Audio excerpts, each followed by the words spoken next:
Buchfans, heute sind wir wieder da mit einem React-Video von mir auf eure Mofas. Ich muss ein Ding sagen, ich finde in letzter Zeit, da kommen ziemlich wenig Bilder kommen rein. Also, wenn ihr Bilder habt, schickt die an info@bookshop.de natürlich, Jungs, dann kann ich wieder ein React-Video machen. Naja, wir machen das jetzt jede 4 Wochen natürlich, also in 4 Wochen kommt wieder ein neues Video. Wir wollten noch eine neue Dimension machen mit ein Video dazu. Vielleicht 1 oder 2 Videos, dann mache ich auch ein React-Video auf eure oder eine Video, die wir suchen. Also, kein Problem. Und ja, fangen wir mal wieder an natürlich, ne? Erste Bild bitte. Jungs, ja, eine typische Schweizer Rennmofa. Und ich erkenne bereits schon ein paar Teile. Ich sehe eine Toronda-Auspuff. Ich sehe eine extra große Gehäusevergrößerung von Toronda, denke ich. Zylinder kann ich so nicht sehen, aber ich denke auch Toronda. Weiter eine X30. Schweizer nehmen diese Rahmen viel. Ich fahre selber mit so einem Rahmen, weil etwas leichter. Und ich finde, diese Rahmen, die sind auch etwas, wie sagt man das, etwas weicher. Also die gehen ziemlich gut um die Kurve, sag ich mal. Ne? Gabel. Können wir ein bisschen zoomen auf Gabel vielleicht? Mal sehen. Ja, Gabel ist schwierig zu sagen. Ich denke, es kann eine Mupo sein oder vielleicht von einer Pitbike. Ne? Aber das kann ich so nicht sehen. Aber ja, gut, wenn der Kerl von mir sich meldet, kann er das natürlich gerne melden hier unten in die Kommentare. Ne? Ja, super Jungs, Originalfelgen, Scheibenbremse vorne, hinten. Kleine Polini-Sattel finde ich auch immer sehr schön. Sieht einfach super aus, alles eigentlich Eigenbau, Schwingen natürlich Eigenbau. Mit diesem Monoshock, ne? Boah. Ja, ist eine gute Rennmaschine. Ist schon ein bisschen geschweißt an die Hinterseite, sehe ich. Super, super. Nächste. Oh Jungs, eine Puch Maxi N, endlich wieder. Mit RS-Zigarre, die sehen wir nicht oft, ne? Und ja, schön Jungs, Bruchsattel, chrome Kotflügel vorne, hinten. Klassische Farbe, dieses Grün ist ein bisschen das Altgrün. Wir sagen oft Pastellgrün. Ja, und dann weiter mit all diese Chrom-Anbauteilen, wie Fußrasten am Rahmen, ne, eigentlich. Und ja, Speichenräder, Jungs, da kann man nichts falsch machen eigentlich. Ne? Große Scheinwerfer, da muss man echt, das ist Geschmackssache. Ich finde es schöner, wenn das etwas kleiner ist. Aber ich kann mir vorstellen, dass Leute das schön finden, weil es sieht ein bisschen so, so dick aus. Ne? Lenker kann ich nicht so gut sehen. Kann man ein bisschen einzoomen auf Lenker? Oh, das macht mich sehr traurig. Dann sehe ich etwas Trauriges. Dann sehe ich diese Züge, diese Bremszüge und alles. Und da ist da einer dabei, der ist echt zu lang. Und das ist so eine kleine Mühe, um das so in Ordnung zu machen, dass das etwas netter aussieht. Ne? Findet man nicht? Chromgabel, Chromspeichenfelgen. Jungs, da kann man nichts falsch machen. Bruchsattel, klassische Look, klassische Look. Und dann original Rücklicht drauf. Ja, einfach super. Auch ein schönes Bild so. Da am Meer oder am See, das kann ich so nicht sehen. Sieht super aus, da hat man sich die Mühe gemacht. Ne? Ich mag das gerne. Super. Nächster. Gehen wir jetzt zum nächsten. Ein bisschen ein dunkle Foto, Jungs. Ja, super. Harlequin. Man weiß natürlich von VW, hatte am Ende 80er, Anfang 90er diese Polos, VW Polo in Harlequinfarbe. Super, ich mag das gerne, sehr original. Ich habe schon ein React gemacht von einer Harlequin-Buch, glaube ich. Ich denke auch in erste oder zweite Sendung von unseren React-Videos. Kann man vielleicht noch zurückschauen. Ja, super Jungs. Zielstarter sehe ich. Ich sehe eine Homewet. Ich sehe kein Kotflügel vorne.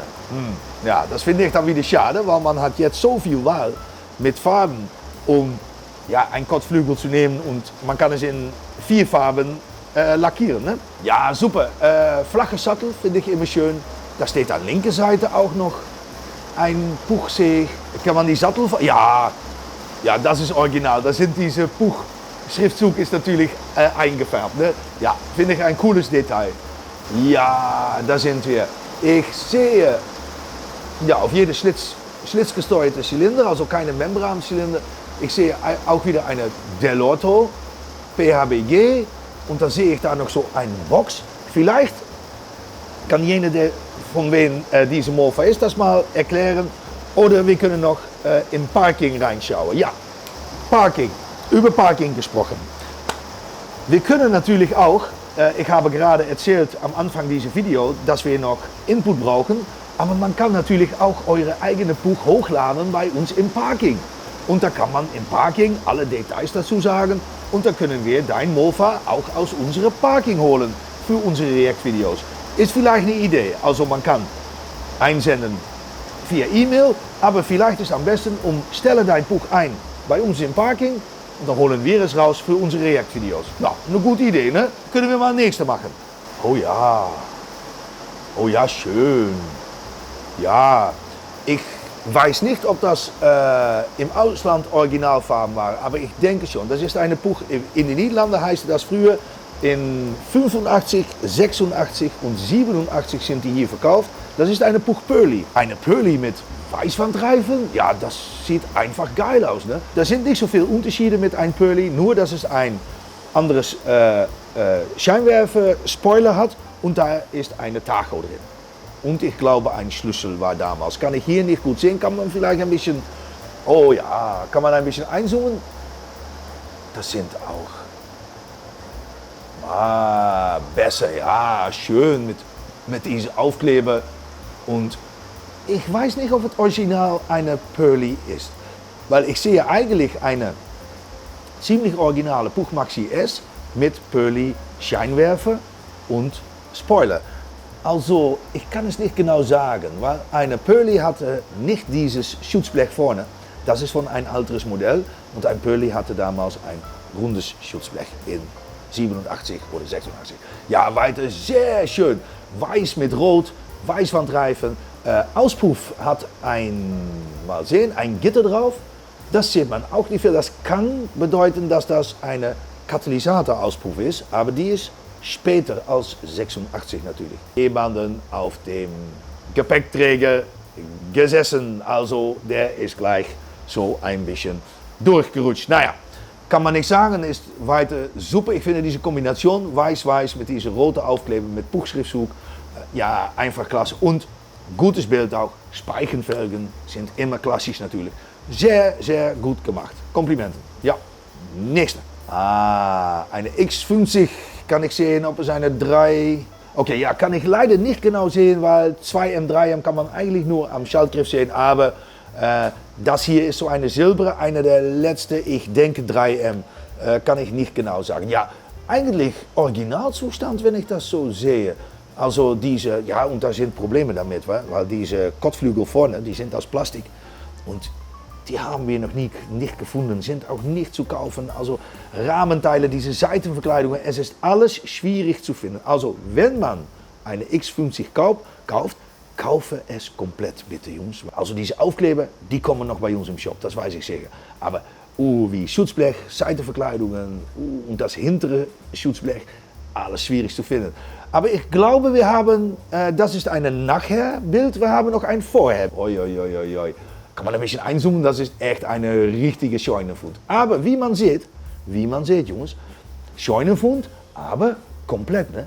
Seitenverkleidungen waren dran, Kotflügel vorne war dran, hinten auch. Also das ist sehr wichtig. Also Scheunenfund oder nicht, wenn man so etwas kauft, ja, dann muss das, ja, aber super, wenn man doch so etwas findet, ne, in der Scheune mit all diesem Staub und Schlüssel dabei eben auch original.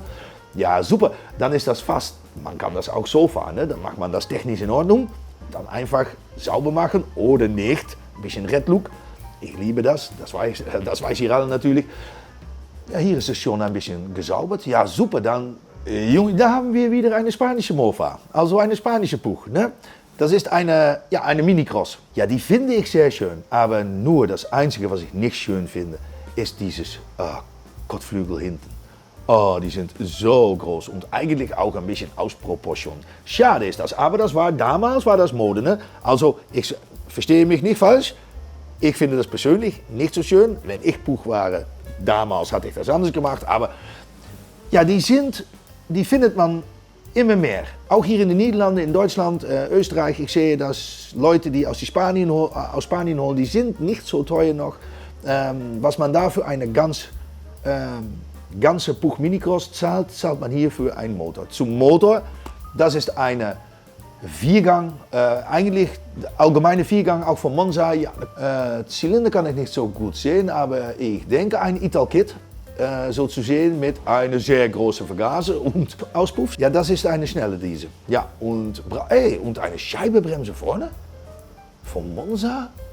Ja, das ist so eine, das habe ich noch nie gesehen. Und normalerweise sind die, glaube ich, ohne Scheibenbremse. Ja, korrigieren, wenn ich das falsch habe, dann kann man hier in die Kommentare schreiben, ne, bitte. Weil ich muss auch lernen, ja, da sind Aluminiumfelgen drin. Super Luxus.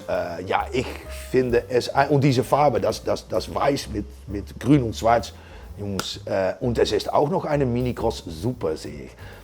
Diese Aufklebesets haben wir übrigens bestellt. Die sind also, denke ich, mit 8, 9 Wochen, denke ich, dass die im Shop sind, hoffentlich. Ne? Oh, Jungs, ja, das ist eine Kombination. Also dann hat man eine Puch Maxi N, ziemlich sportlich, ne? Also mit so einer niedrigen Lenker. Und da sehe ich einen Gepäckträger vorne und ich sehe diese Gepäcktaschen hinten. Aber ich denke, dieser Mann geht auf Reise damit. Weitgehend original. Ich sehe diese rostfreistahlen Bleche, ich sehe einen G-Starter und einen Originalauspuff. Das ist eine Kombination, ne? Ja, diese Lenker finde ich auch sehr schön, die haben wir nicht im Shop. Ich gehe auf die Suche natürlich.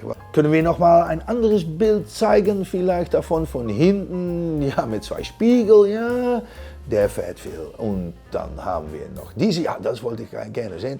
Ja, da ist eine schlitzgesteuerte Zylinder drauf. What the hell, du siehst mal even dan, ja, wat is dat, joh? Ja, hier sehe ich sehr viel Kreativität. Ich hatte das selber auch mal in Gedachten. Ne? Also hier ist eine luftgekühlte Honda MB, MBX oder MT-Motor drunter. Ich habe keine Ahnung.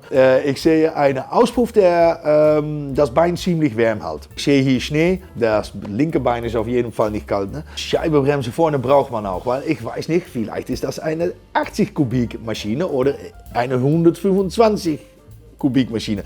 Ich denke, unsere, muss ich sagen, EBR-Schwinger da hinten, der hält es nicht. Ich denke, das Rad ist in 5 Minuten neben das Schutzblech. Aber ja, Jungs, was kann ich dazu sagen? Super gemacht. Also auch noch, finde ich, weil öfter mit solchen Kreationen, dann sieht man, dass man eigentlich keine, wie sagt man das, man achtet dann nicht auf Rahmen und so weiter und Lackierung.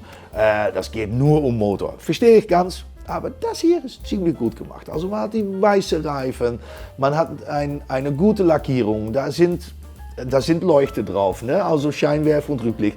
Boah, also der hat sich echt Mühe gemacht. Ich hatte nicht gedacht, eigentlich, dass das passen würde, weil ich habe mir das auch mal ein bisschen so gemessen und das Problem ist, das Motor kommt zu weit nach vorne und dann, ja, wenn man bremst oder dann kommt man gegen das vorne Kotflügel an. Also dann schlagt das an. Ne?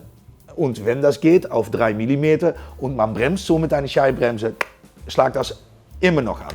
Also ich denke, hier ist sehr viel Mühe gemacht. Also, ja, ich finde das echt einfach klasse, Jungs. Ja, Jungs, das war es wieder für diese Woche. Ich war mal ziemlich seriös, ne, über unsere Parking. Man kann da auch YouTube-Videos hochladen, ne? Das ist auch super. Also, wenn man denkt von, na, vielleicht geht der Chris meine Puch bewerten, ne? Dann ja, schickt das einfach in Parking oder an info@puchshop.de. Sind da noch Fragen oder kann ich noch etwas besser machen? Natürlich, schreibt hier in die Kommentare. Vergesse auch nicht zu abonnieren, weil das ist echt wichtig. Wir brauchen Abonnees, bitte, bitte, bitte. Und vergesse nicht den Klingel zu drücken, dann bekommt man eine automatische Notifikation, wenn eine neue Video online ist. Aber Jungs, Parking, Parking, Parking, nicht vergessen, einfach hochladen und wir schauen danach. Ciao.